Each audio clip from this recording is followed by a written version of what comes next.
नौकरानी हूँ, मशीन नहीं। पार्ट 2।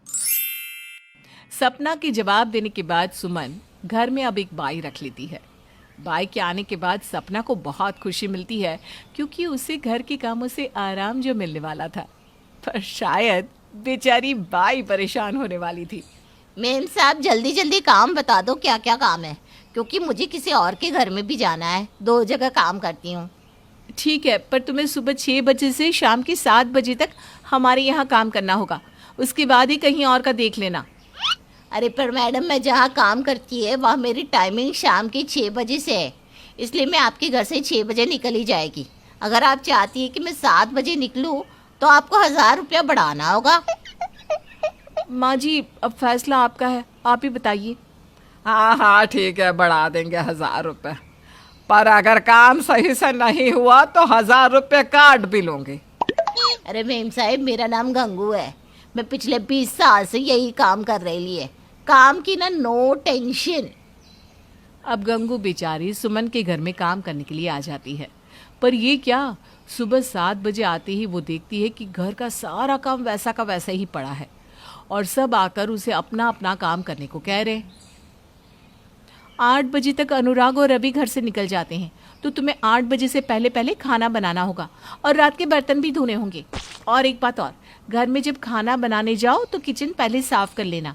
अगर माँ जी ने किचन में ज़रा भी गंदगी देख ली ना तो बेकार में ही तुम्हारे 1000 रुपये काट लेंगी। याद है ना माँ जी की डील? हाँ हाँ, सब मालूम है, पर आपको मेरे को पहले बताना चाहिए था ना कि आपके घर के सभी मर्द लोग सुबह के 8 बजे निकल जाते।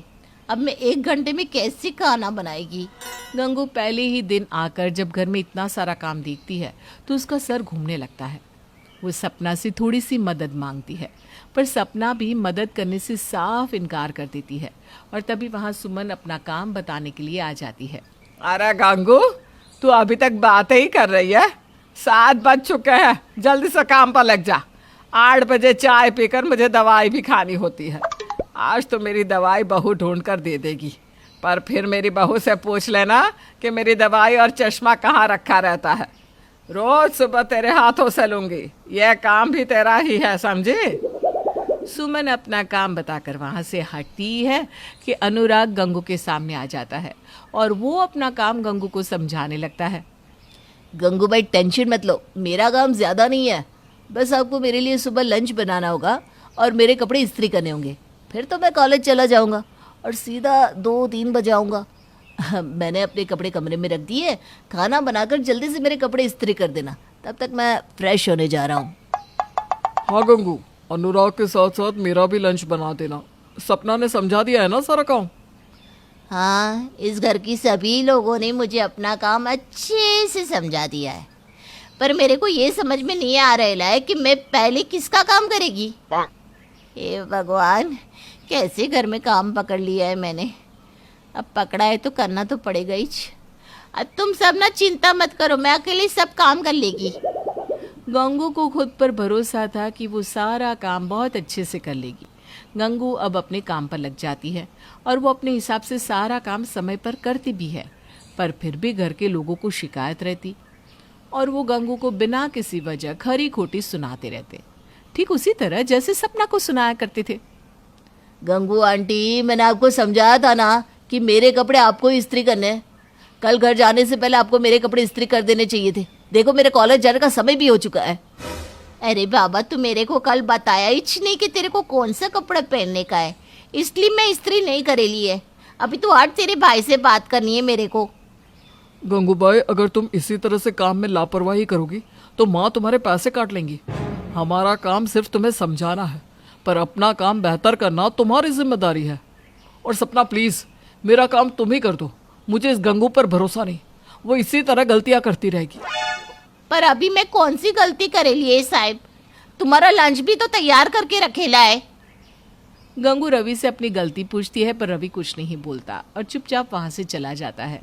तभी वहाँ पर सुमन आती है और गंगू से कहती है, अरे गंगू, बात बहुत करती है।